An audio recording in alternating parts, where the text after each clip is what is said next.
सुद्धा सापडल्यात, मुद्देमाल देखील पकडण्यात आले. म्हणजे काय जे आहे आरोपीचा बॅकग्राऊंड आहे आणि काय सांगाल?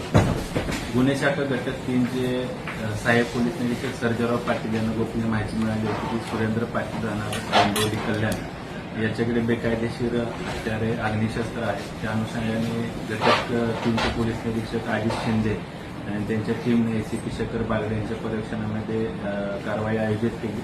यामध्ये सुरेंद्र पाटील याच्याकडे एकूण 3 देशी बनावटीचे पिस्टल, 1 6 रिव्हॉल्वर, 7 गावठी कट्टे, 1 रिकामी मॅगझीन, 2 एअरगन आणि 405 जिवंत काडतुसे, त्याचबरोबर 167 छरे आणि लोखंडी तलवारी, सुरा, चाकू आणि इतर साहित्य, त्याचबरोबर 3,52,000च्या नकली नोटा असा एकूण मुद्देमाल जप्त करण्यात आलेला आहे.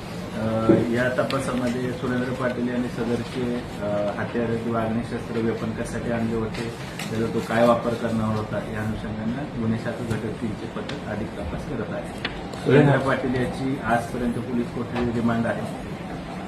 सर, घटना घेतलेले आणि कशा प्रकारे हे शस्त्रांचं करायचं काय नेमकं?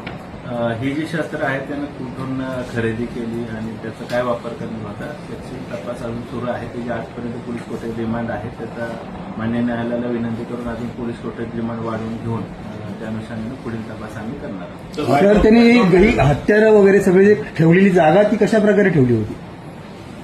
तो तपासाचा भाग आहे. त्यामध्ये जी कायदेशीर कारवाई केलेली आहे, पंचनामा वगैरे. सर, यापूर्वी देखील सुरेंद्र पाटीलला अटक केलं होतं गुन्हे शाखेने यापूर्वी बनावटी दरम्यान आणि आता पुन्हा त्याला अटक केलेलं आहे. परंतु या दरम्यान कालावधीमध्ये पाहिलं तर नकली नोटा असतील किंवा रिव्हॉल्वर घेऊन शस्त्र घेऊन त्याच्या इंस्टाग्रामवरती ज्या रील्स आहेत त्या तो वारंवार पोस्टच करत होता. कायद्याचा धाक कुठे त्याला उरला नाहीये का?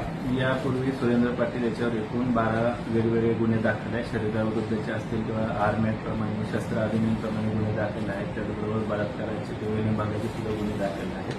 त्याच्यावर योग्य ते आम्ही प्रतिबंधक कारवाई करणार आहोत. सर, अजून आरोपी असल्याची शक्यता आहे का ज्यांच्याकडनं शस्त्रसाठा मिळू शकतो किंवा काही रक्कम मिळू शकते असं काही? शस्त्र खरेदीमध्ये किंवा शस्त्राचा वापर करण्यामध्ये त्याच्यासोबत अजून कोणी त्याचे साथीदार होते किंवा सहकारी होते का, त्या अनुषंगाने गुन्हे शाखा घटक 3 चे पथक तपास करत आहे. तर अशा प्रकारच्या रजिस्ट्रारला इन्फ्लुएन्स होऊन सध्याची तरुण पिढी कुठेतरी भटकते. काय पालकांना, मुलांना आव्हान मेसेज असेल जे रजिस्ट्रार अशा प्रकारे खोट्या बंदुकी किंवा पैशांच्या याच्यावर जे आहे की वेगळ्या वजनावर जाताना पाहायला मिळतात? मी या प्रेसच्या निमित्तानं आवाहन करतो की जे कोणी नागरिक आहेत, पीडित नागरिक आहेत, त्यांची सुरेंद्र पाटील याच्याविरुद्ध काही तक्रार आहे, कारण सुरेंद्र पाटीलच्या विरुद्ध यापूर्वी गुन्हे दाखल आहेत.